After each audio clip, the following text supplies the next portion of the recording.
শাক একটু খেলাম, তিতা লাগলো। এই বাসে করে আমরা এখন পুকুরা যাব। বাসের ভিতরের অংশটা আপনাদেরকে আমি দেখাই। আমরা জানতে পারলাম কাঠমান্ডু থেকে পোখরা 150 কিলো। তো বাসটা বেশ সুন্দর, সিটগুলো খুব আরামদায়ক। এই নিচে যে রাস্তাগুলো দেখতেছেন ওই নিচে কিন্তু আমরা যাব। এই যে দেখেন, আমরা এই উপর রাস্তা দিয়ে আসছিলাম। পরোটা, ডাল, সিংপা, নুডলস, কাটা নুডলস, মাছ, সবজি। পোখরা লেক, পোখরা যারা আসে এই লেকে সবাই আসে।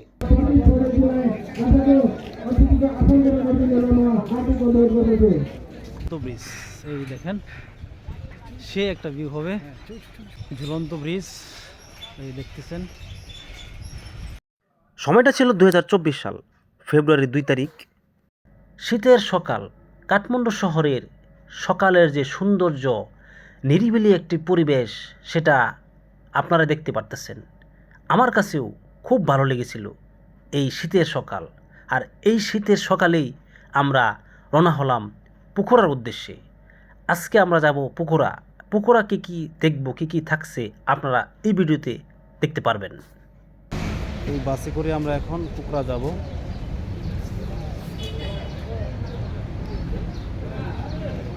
এই সে আমাদের বাস। বাসের ভিতরের অংশটা আপনাদেরকে আমি দেখাই।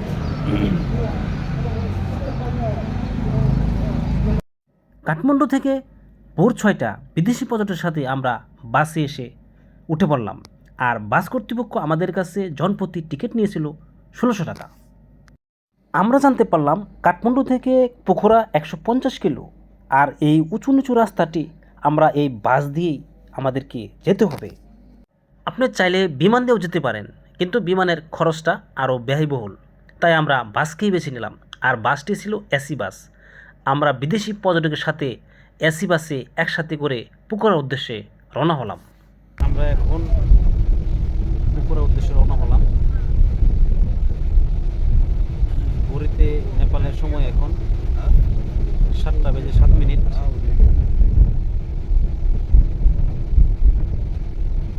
এখান থেকে পুকুরা যেতে কতক্ষণ সময় লাগবে? প্রায় 8 ঘন্টা সময় লাগবে। এই 8 ঘন্টার সময় আমাদের এই বাসে থাকতে হবে। তো বাসটা বেশ সুন্দর, সিটগুলো খুব আরামদায়ক। এই দেখেন সিটগুলো। কারণ আমরা চিন্তা করলাম যে যেহেতু এটা পাহাড়ি একটা অঞ্চল, পাহাড়ি এলাকা, উঁচু নিচু এবং বিভিন্ন জায়গায় বড় গর্ত থাকে, ভালো সিট না হলে আপনার শরীর ব্যথা করতে পারে। তাই আমরা একটা ভালো বাস দেখি বাসে উঠলাম। এখানে যা বুঝতে পারলাম যে যদিও বাস যাত্রী হয় বা যাত্রী থাকে, তারপরেও আমরা কোনো ব্যথা পাবো না, কারণ সিটগুলা সেভাবেই তৈরি করা আছে। আর এমনিতে কিলো সম্ভবত 200 কিলো, কিন্তু 200 কিলো রাস্তা যে সুন্দর বাস, সেই হিসেবে এতক্ষণ লাগার কথা না। কিন্তু রাস্তাটা আঁকা বাঁকা, পাহাড়ি অঞ্চল, উঁচু নিচু, এই জন্য কিন্তু দেরি হবে আমাদের জন্য। তাই সময়টা 8 ঘন্টা লেগে যাবে। আমরা চাইছিলাম রাত্রে নাইট করে চলে যাই, কিন্তু গতকালকে আমরা জার্নি করে অনেক পরিশ্রম করছি বা শরীরে আমাদের ক্লান্ত হয়ে গেছিলো, যার কারণে আমরা ওই সে চাপটা নিতে পারছি না। তাই আমরা রাত্রে রেস্ট নিয়েছি কাঠমান্ডুতে, হোটেলে অবস্থান করছি। হোটেলে অবস্থান শেষে আমরা রাত্রে বাস ভালো একটা ঘুম দিয়ে এখন শরীরটা ভালো আছে, শরীরে এনার্জি আছে, তাই রওনা হলাম। জুয়েল বাড়ি দেখাই, কারণ ব্লগে অনেক হয়তো থাকবে, কারণ ব্লগ যখন চালু দিব তখন ওনাকে না দেখা গেলে তো হয় না। তাকে নিয়ে গেলাম। খুবই একটা ভালো মনের মানুষ, আসলে খুব ভালো মনের মানুষ। আসলে দূরে জার্নি করতে গেলে ভালো মনের মানুষ ছাড়া নিয়ে চলাচল করাটা ঝামেলা। সব দিক দিয়ে ভালো আমার দেখা। দেখেন এই যে আমরা কাঠমান্ডুতে আছি, কিন্তু কাঠমান্ডু কবি আমাদের এই পাশে দেখেন উঁচা পাহাড়। কাঠমান্ডুতে আমাদের প্রথম পাহাড় দর্শন। আমরা এখনো কিন্তু পাহাড় দেখতে পাই না। এই দেখেন আমি দেখাইতে পারতেছি দূরে সবুজ আকৃতির পাহাড়টা দেখা যাইতেছে। মানে এই একটা না, মানে এখানে আপনার পাহাড় আর পাহাড় বললেই চলে। এই সমতল রাস্তা নেই বললেই চলে, কারণ আমরা জানি হিমালয় কন্যা নেপাল, হিমালয় মানেই পাহাড়, মানে রাস্তা সমতল নাই। আমাদের এখানে যেমন রাস্তা সমতল থাকে অ্যাভেলেবেল, এখানে তা নাই।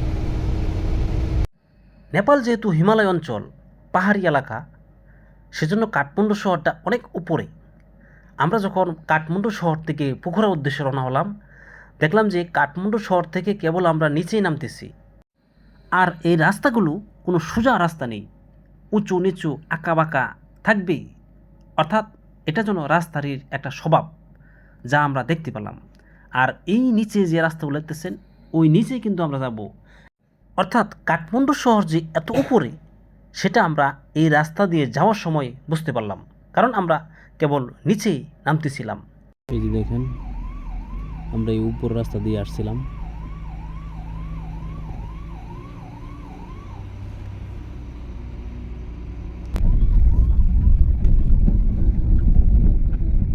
এই সেই উপর রাস্তাটা। এভাবে চলতে চলতে বাস কর্তৃপক্ষ দুপুরে আমাদেরকে একটি হোটেলে অবস্থান করায় লাঞ্চ করানোর জন্য। সবাই খাওয়া দাওয়া করতে আসছে হোটেল।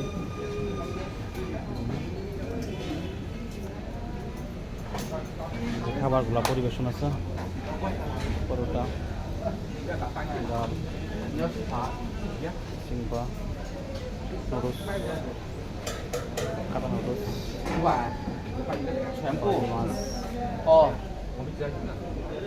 সবজি,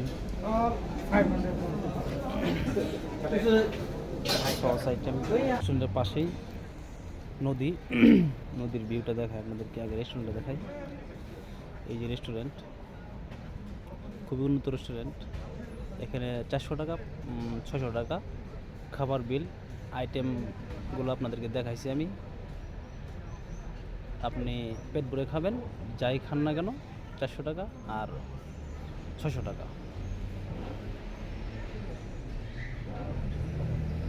নদীর পাড়ে।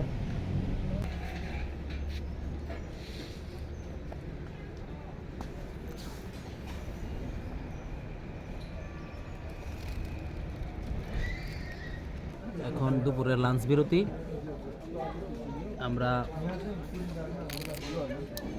বাসে লাঞ্চ বিরতি দিয়েছি, আমরা লাঞ্চের জন্য বসলাম। এখানে শশা নিছি, হলো পাহাড়ি শাক, একটু খেলাম, তিতা লাগলো। ফুলকপি, পরে আবার মটরশুঁটি ডাল, এখানে আছে এই মাসকলাই ডাল আর রাইস। এগুলো আজকে দুপুরের খাবার হচ্ছে।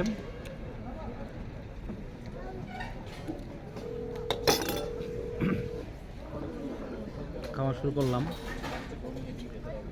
ভিউটা সেই, পাশে নদী, নদীর পাশেই খাচ্ছি।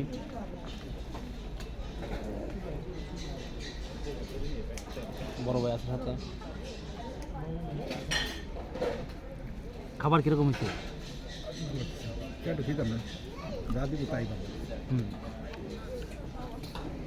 সকাল থেকে এখনো খাবার খাই নাই। এখন বাজে কয়টা? 12টা না, বেশি না, 1টা বাজে সম্ভবত। এখন খাওয়া দাওয়া করতে পারছি।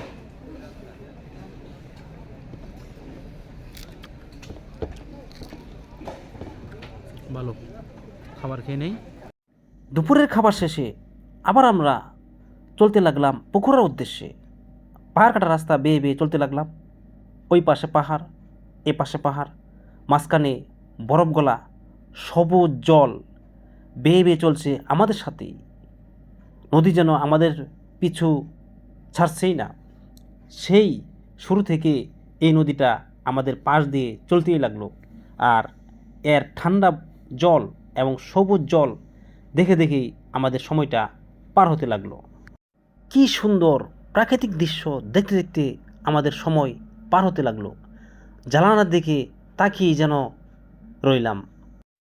এটাই যেন নেপালের সৌন্দর্য, আর এই সৌন্দর্য দেখার জন্যই তো আমরা গিয়েছিলাম নেপালে।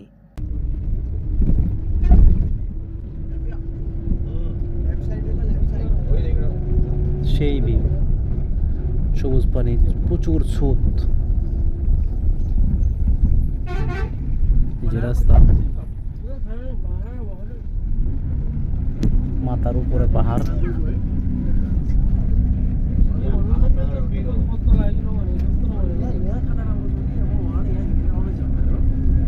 পাথর কেটে কেটে রাস্তা বানানো হয়েছে। আমরা আসছি ওই রাস্তাটা দিয়ে। ইউটিউবে আমি অনেক ভিডিও দেখেছি, আমার কাছে এই রাস্তাটি মনে হচ্ছিল ইন্ডিয়ার কাশ্মীর থেকে লাদাখ যাওয়ার পথে ঠিক এরকম একটি রাস্তা, যেটা দুই পাশে পাহাড়, মাঝখানে একটি নদী থাকে এবং পাহাড় কাটা রাস্তা বেয়ে বেয়ে এভাবেই ঠিক লাদাখ যেতে হয়। আমার কাছে এই রাস্তাটি ঠিক সেরকমই মনে হয়েছে, তবে লাদাখের চেয়েও এই রাস্তাটি আমার কাছে অনেক বেস্ট মনে হয়েছে এবং আমার কাছে খুবই খুবই অসাধারণ লেগেছে।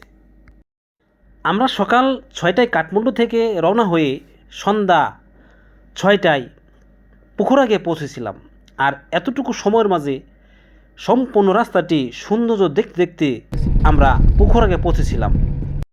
সন্ধ্যায় পুকুরায় পৌঁছে আমরা রাত্রে হোটেলে রাত্রিযাপন করি এবং হোটেলে রাত্রিযাপন শেষে সকালে খুব সকাল সকাল আমরা বের হয়ে পড়ি পুকুরার বিভিন্ন দর্শনীয় স্থান দেখার জন্য। সেজন্য আমরা একটা ট্যাক্সি ক্যাব ভাড়া করি, আর এই ট্যাক্সি ক্যাবটি আমাদের কাছ থেকে তারা 6,000 টাকা নেবে। সারাদিনের জন্য আমাদেরকে পুকুরা শহরের যতগুলো পর্যটন এলাকা আছে, দর্শনীয় স্থান আছে, সবগুলো আমাদেরকে ঘুরে দেখাবে। ড্রাইভার আমাদেরকে এভাবে ঘুরে ঘুরে দেখাবে। চলেন দেখা যাক পুকুরা শহরে আমরা কী কী দেখব আজকে, সেটাই আপনাদেরকে এখন দেখাবো।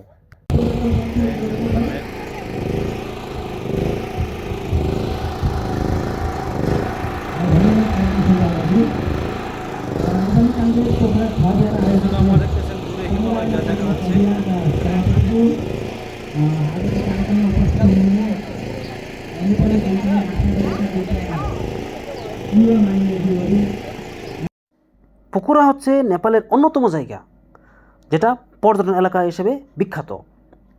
নেপালে যারা আসে, পুকুরা আসে না সেটা খুবই সংখ্যায় কম। আর এটা হচ্ছে পুকুরা লেক। পুকুরা যারা আসে এই লেকে সবাই আসে। দেখেন আমার পিছনে হাজার হাজার দর্শক এই লেক পরিদর্শন করতে আসছে। আর এটাই হচ্ছে পুকুরা শহরের সবচেয়ে বড় সৌন্দর্য জায়গা। লেকটির পশ্চিমে হিমালয় এবং চারোদিক থেকে পাহাড়ে ঘেরা, এটাই যেন লেকের সৌন্দর্যটা ফুটিয়ে তুলেছে। এবার চলেন আপনাদেরকে এই লেকটি ঘুরিয়ে দেখাই।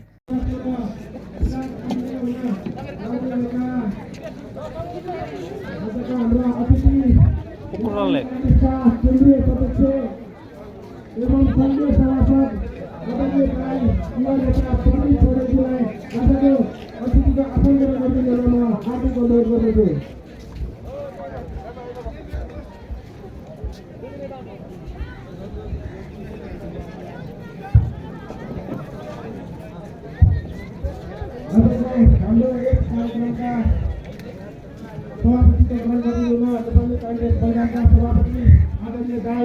প্রথম দর্শনীয় স্থান হিসাবে পুকুরা লেক দেখার পরে আমরা বের হয়ে পড়ি আরেকটি দর্শনীয় স্থান দেখার জন্য। চলেন দেখা যাক এরপরে আমরা কি দেখব আজকের এই পুকুরাতে।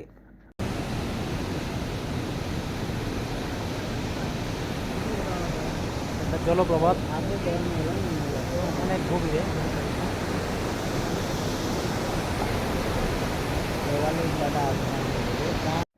এটা হচ্ছে পাতাল জলপ্রপাত, যা সমতল থেকে প্রায় 200 ফুট গভীরে। এটা আমার জীবনে প্রথম দেখা। সত্যি দেখে খুবই অবাক দৃষ্টিতে তাকিয়েছিলাম।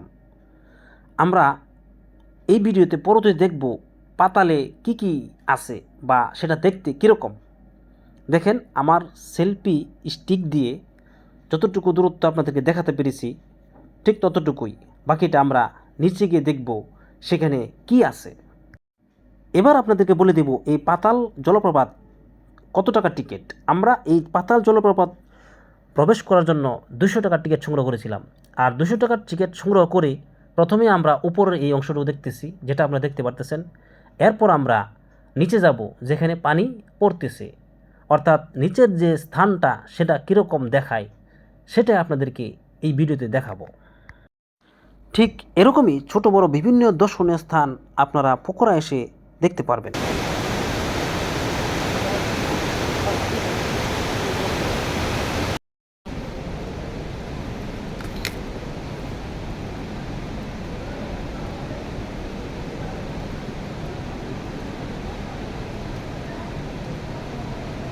পানি শ্যাওলা পড়ে গেছে।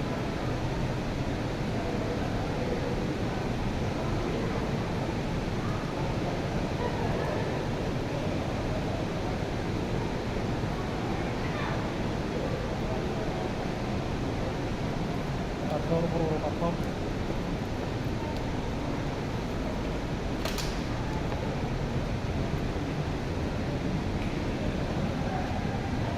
ভয়ঙ্কর বিষয়।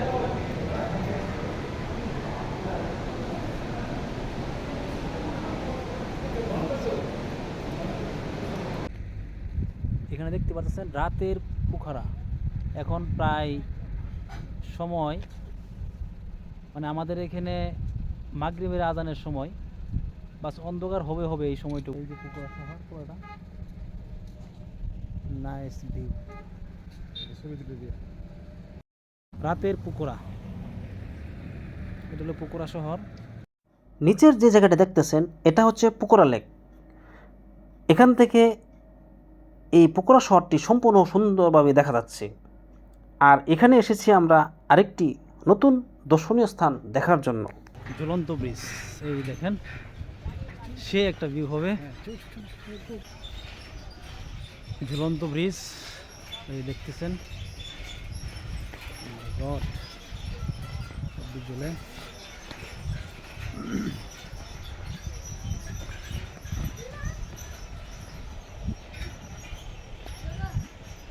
দাঁড়ান দাঁড়ান দেখি।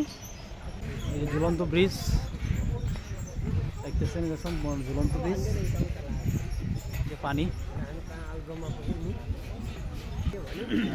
সত্যিকার অর্থে নেপালে আমরা অনেক কিছু দেখতে পেয়েছিলাম। আপনারা দেখতেছেন এখন আমি ঝুলন্ত ব্রিজে হাঁটতেছি। আসলে নেপালে আমার 15 দিনের জার্নি ছিল, আর 15 দিনে অনেক কিছু দেখেছি।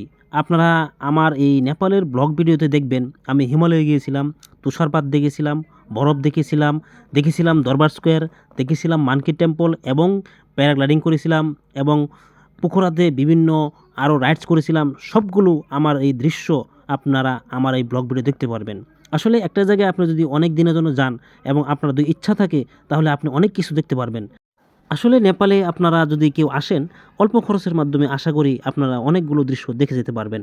এখানে অনেক কিছু দেখার মতো আছে হিমালয়, আছে বরফ, আছে তুষারপাত, আছে আপনার এইরকম ঝুলন্ত ব্রিজ, বিভিন্ন প্রকার রাইডস, বাঞ্জি জাম্প, প্যারাগ্লাইডিং, কী নেই নেপালে, সব কিছু আপনারা দেখে যেতে পারবেন।